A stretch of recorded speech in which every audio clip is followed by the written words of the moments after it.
We're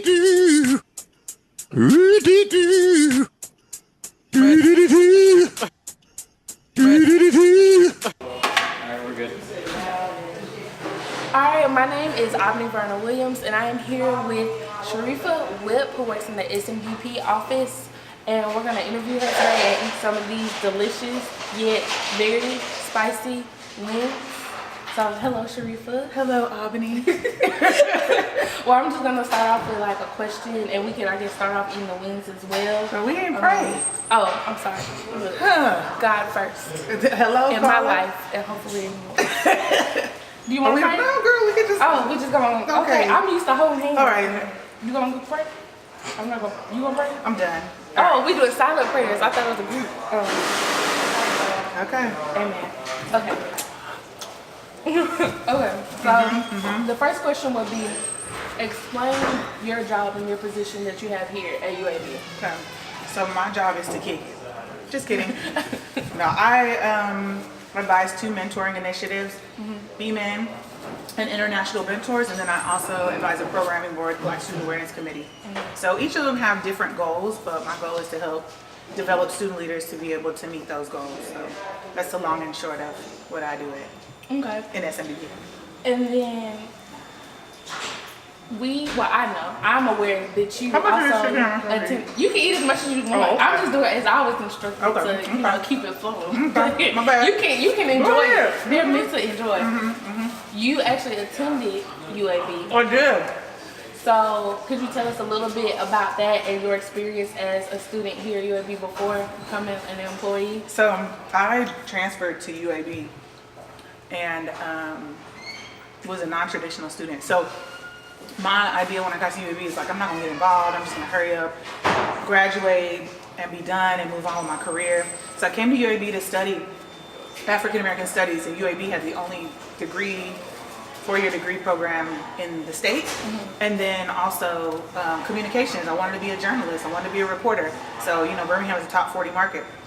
So UAB had exactly what I needed, so I came here. But you know, I fell in love with UAB.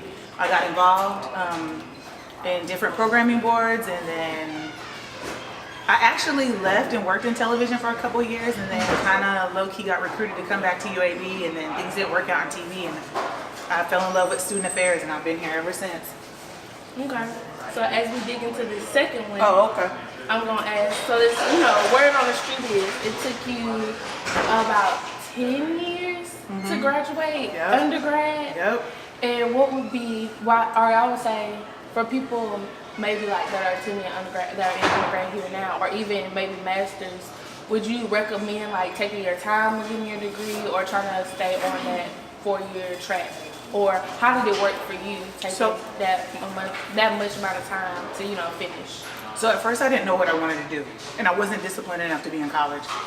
So I kicked it. I remember my first class, my freshman year in college. I kicked it so hard the night before that I fell asleep in class.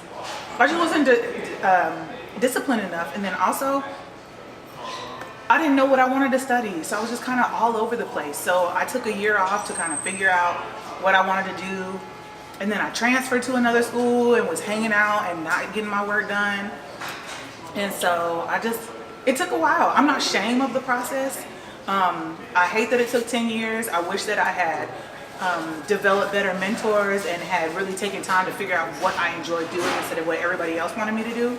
And the reality is students have to work and go to school, so like 4 years isn't always ideal for everybody.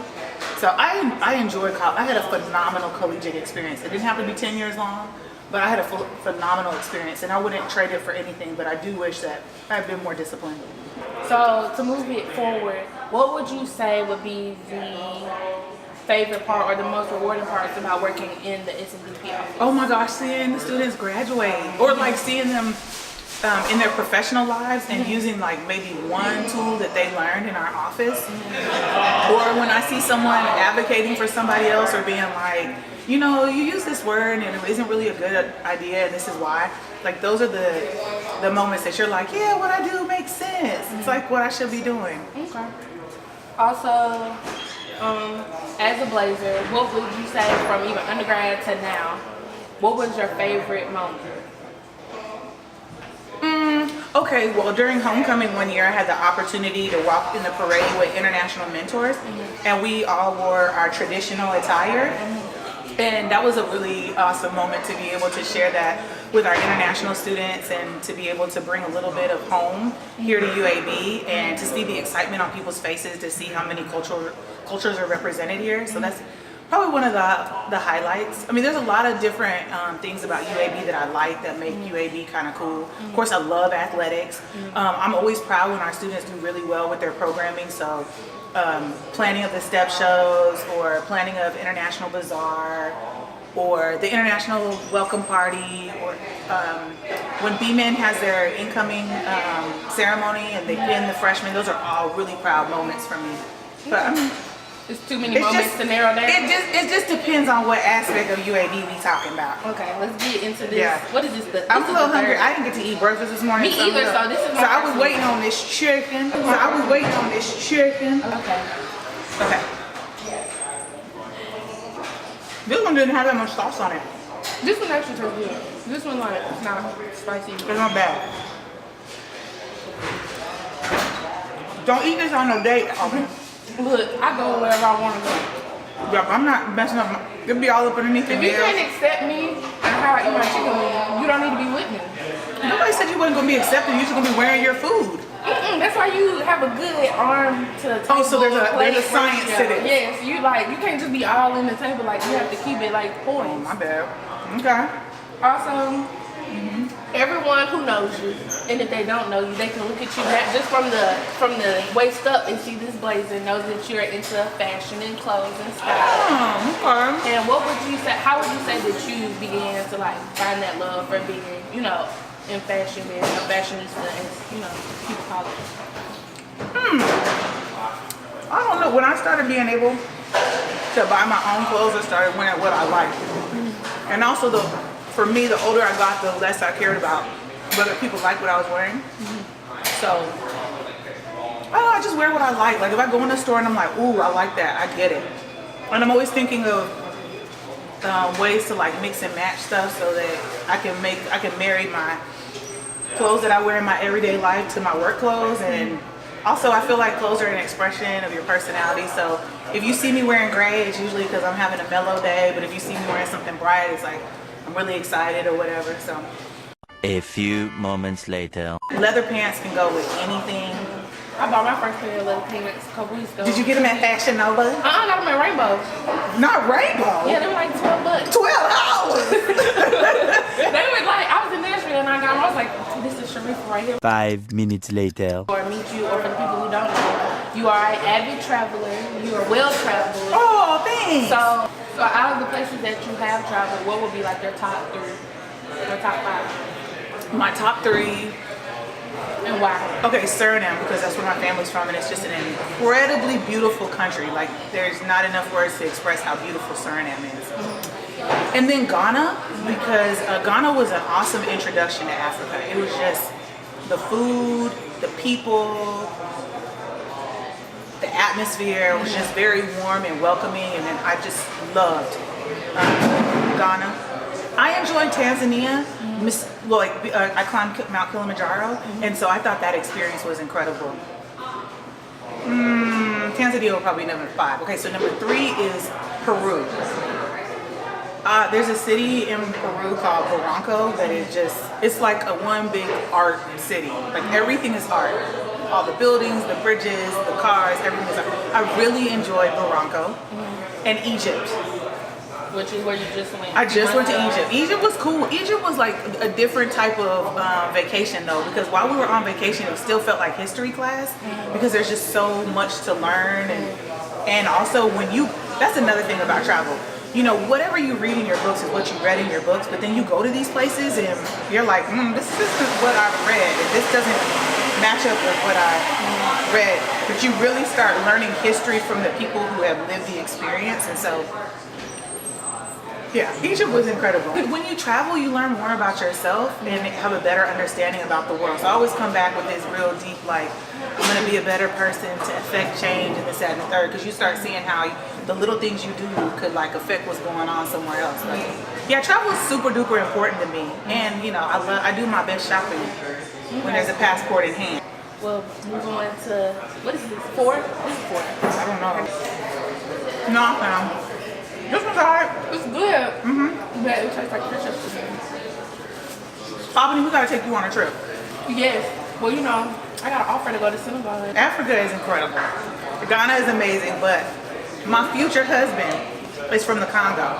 So I'm praying that that's my next. I have not, but I'm praying that like he takes me there. He's talking about Sergi Baca, by the way. If you see this, Serge. Yes. Where's the camera? Yeah, Serge. Send a message. I'm nervous. You can't be nervous when it comes. Oh my gosh! Listen, it's ridiculous. This love of Serge is ridiculous. Like, my sister texts us in the family group chat, and she's like, "Sharifa, Serge is playing." So I had to rush home and watch Bang. He lost last night. That's okay. He's still a winner in my heart. Look, you win some, you lose some. That helps you grow. He won't lose this one. Oh my God. And listen, Serge loves fashion too, so I can only imagine. You gonna style him? I would love to, but he has incredible style. I like this one too. This one tastes kind of similar to the last one. It's good though. I like the two ones have meat on the bottom. Shout out to Wild. Cause some chicken wings, What chicken doesn't have meat on the some bone? chicken wings be like really baby chicken wings. You got a point. Like they don't have a lot of meat. They just it be like You got a point. charging you $10 for a wing and a fry. Bro, wait a minute. Have we been to the same place? I know exactly what you're talking about. Ooh. To bring it back to UAB. The Serge? Sergi Baca? My bad. No, it's fine. Hi, Serge over here. Just letting you know. Sergi Baca? Working with B-Men, how is that experience? Just working with the different young brothers and the black men that we have in our community and kind of just helping them find mentors and guiding them on their way. How does that work? Or why do you enjoy doing that? B-Man was the reason why I came back to UAB. Because I hired to come back and help out with this new program that was getting started at UAB. So I kind of learned as I went along. But relationships are really important to me, so like making sure that I made great connections with the students and connected in the resources was really important to me. And my first group, shout out to the 2009 B-Man crew, they were awesome. And so to this day, I still keep in touch with a lot of them. But it's fun. I mean, B-Man, all my groups are very different, but they're all equally fun. They present their challenges, but they're fun. Like B-Man is a trip. You know this. They've created their own little fraternity. I'm a part of B-Men, by the way. I'm not a lies man, she tells. but I am a part of B-Men. She's not. Catch me at the gala. Catch February her. 23rd. I'll be there supporting my fellow B-Men. No, obviously. I'm a mentee and a mentor. I learn and I teach. Okay, in today's lessons, we're going to talk about perps. You are not. She won't let me be a part of B-Men. I don't know why. I'm not really understanding the difference here, but it's okay. I'm not even in B-Man. I mean, like you if get the gear. But if I get another degree, notice I haven't worn anything lately. I will wear mine. I already work for B-Men anyway. I support them. I'm always That's talking awesome. to them. And they wear friendships VSAC and stuff too. Look at relationships. how that works. That's beautiful. But they don't be showing up. Never mind. Never mind. Hey. On to the most important Okay, come on, let's talk about it. BSAC. Right.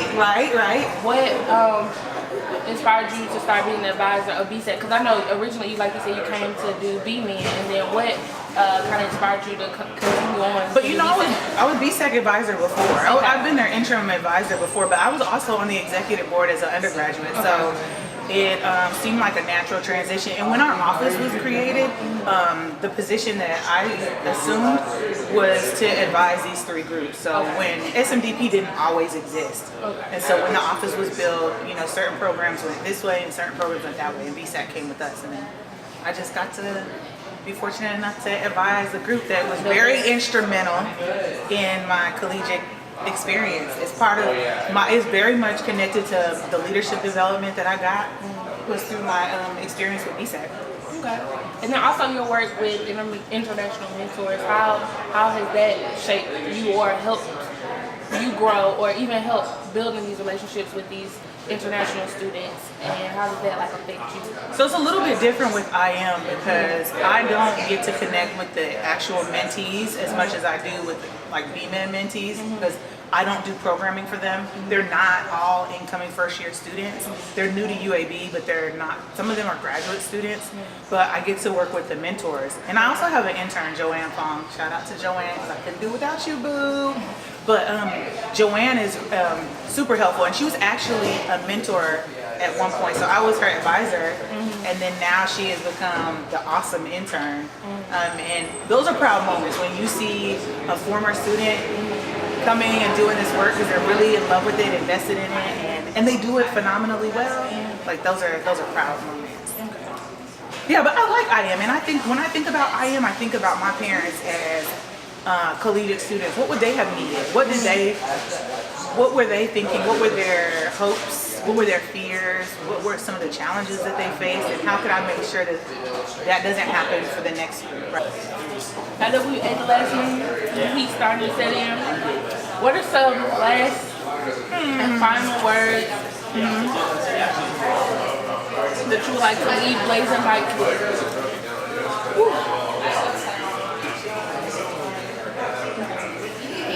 Well, thank you for having me. Appreciate you having me on the show. I don't think I'm very interesting. So thanks for finding some interest. 2, I believe in you. Thank you. I believe in the students. Like I'm excited for all the great things that you all will accomplish while you're at UAB and beyond. And I'm always here to be a resource and a source of support